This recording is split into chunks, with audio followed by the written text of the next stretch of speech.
I forget what it was, but when we got on site, nobody knew exactly what it was or what it was doing, and they started having issues with the box, and it was just a scramble to figure out what was going on, and we ended up having to replace it with a Windows box.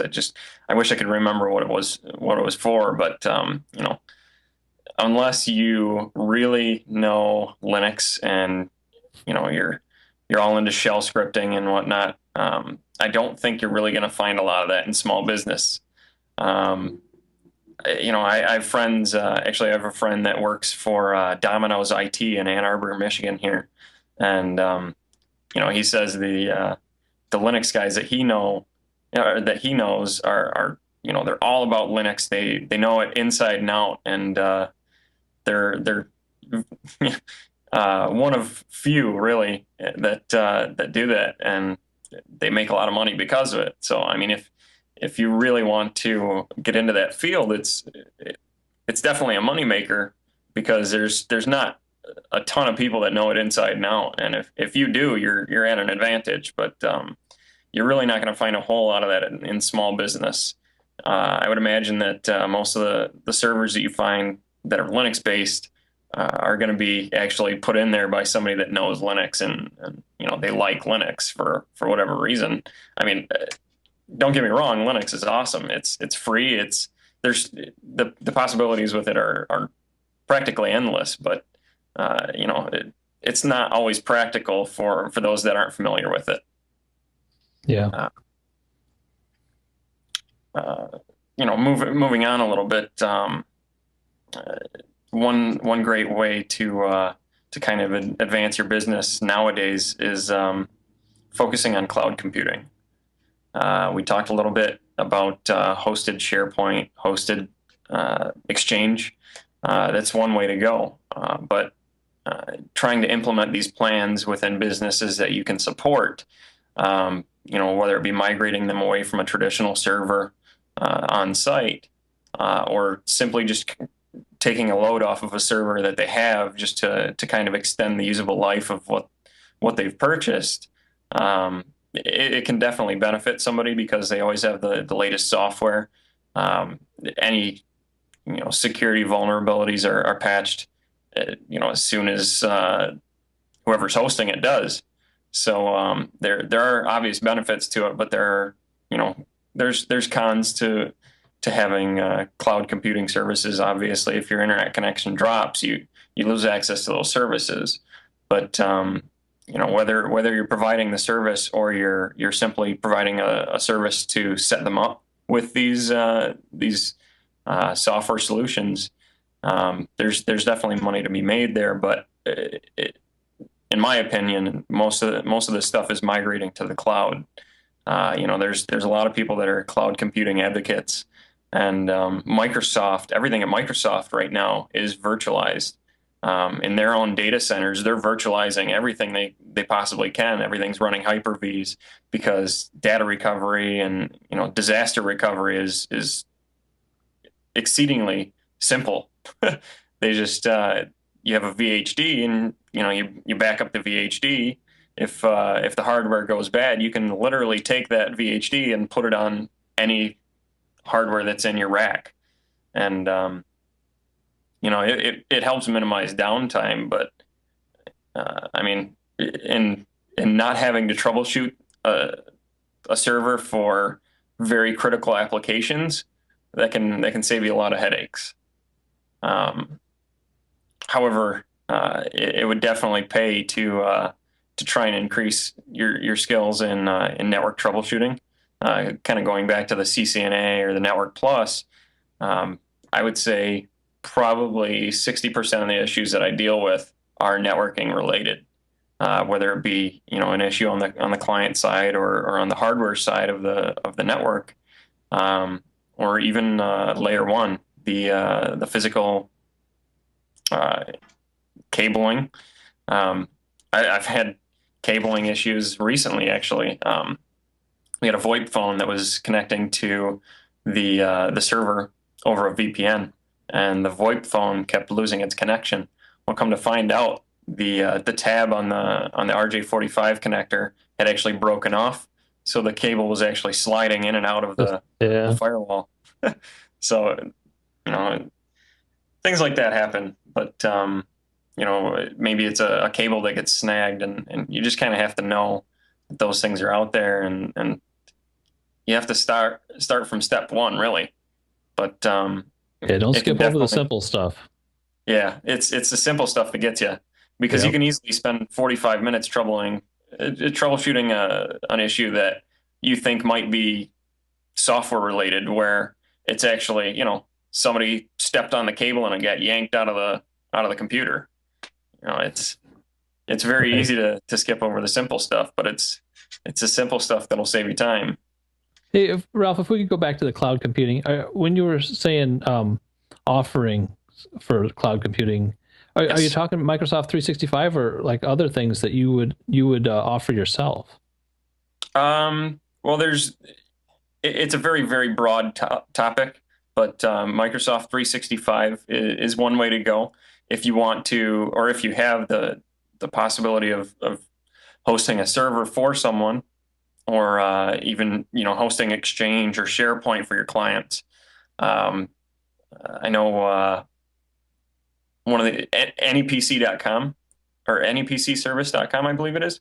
Leaf glass? Leaf, yes. Yeah. Uh-huh. He offers the online data backup service, where he's actually rebranding a service that's already out there that's Right. working, and they have a complete solution already, and he's making money on it. That's it's a great solution, and it definitely works for him. So I mean, looking for those kind of niche offerings is definitely a good way to make money.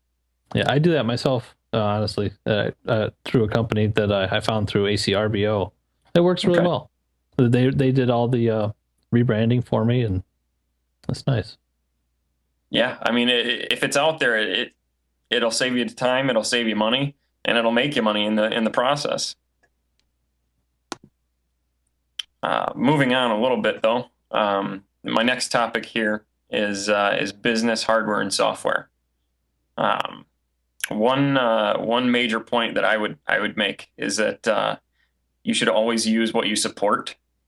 It definitely gives positive reinforcement for the clients that you have.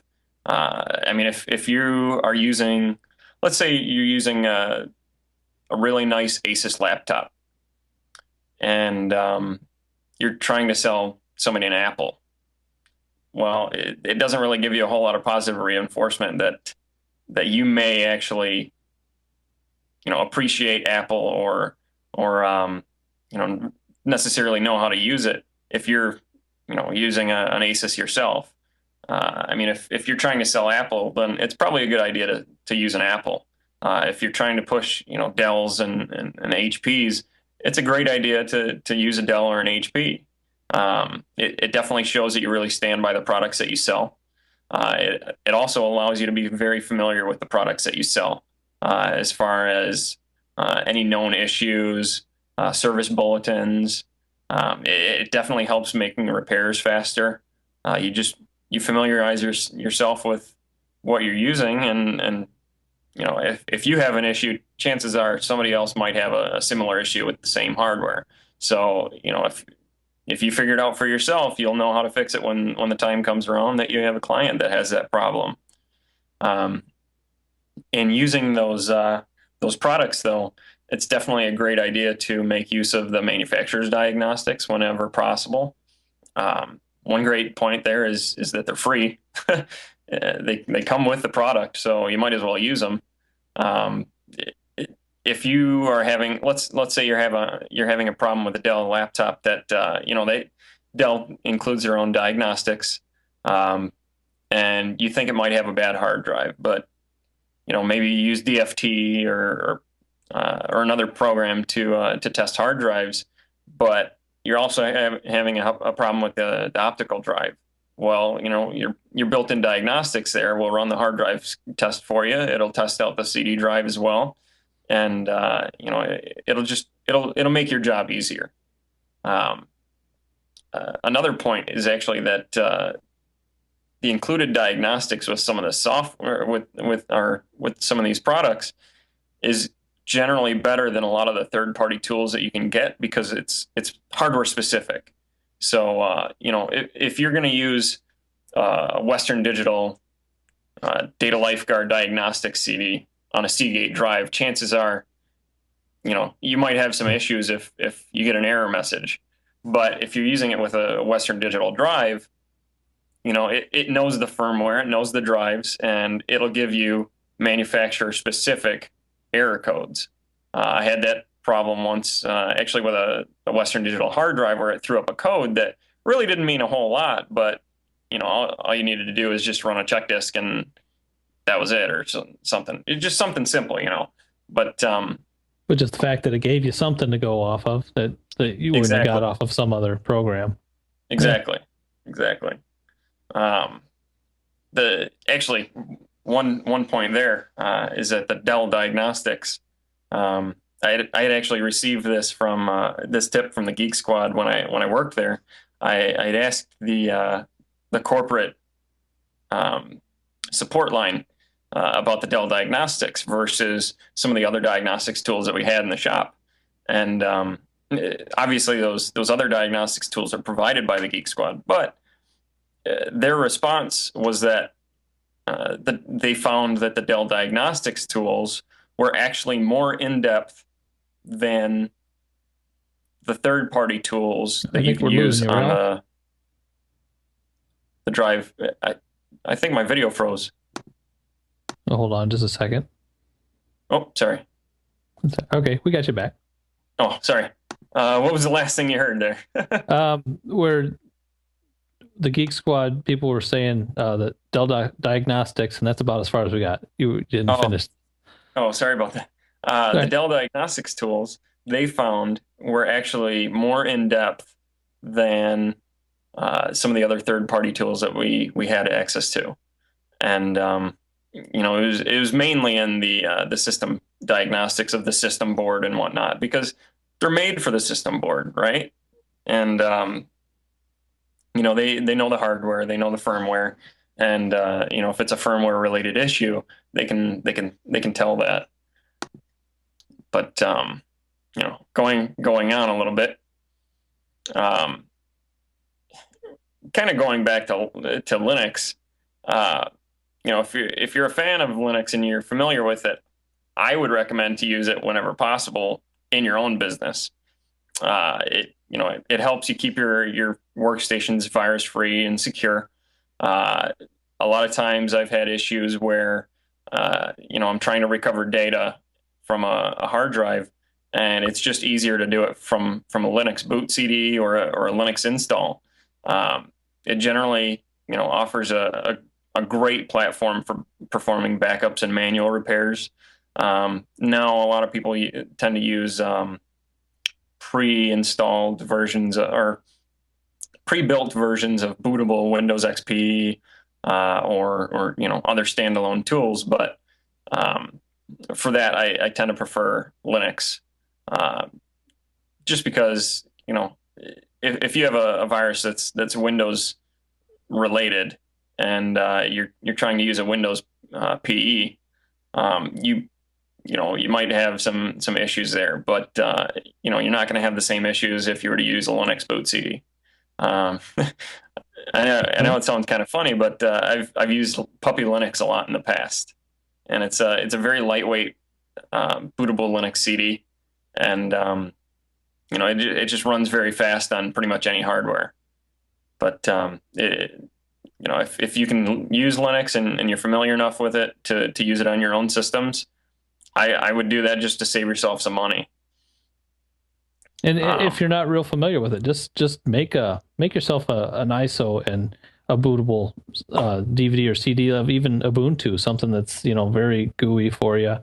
In fact, I just used one the other it was last week or the week before. I had a machine that the internet connection wasn't working on, but then so I threw in the Linux distro just to see if it would work in there, to find out if it was the hardware or if it was a Windows issue. And with the Ubuntu distro, it had the right driver for the wireless card in there and everything. It came right up, no problems, and then so I knew that there was something in Windows causing it, and it wasn't the hardware, it wasn't the modem. or anything like that. Yeah, that's actually a great idea,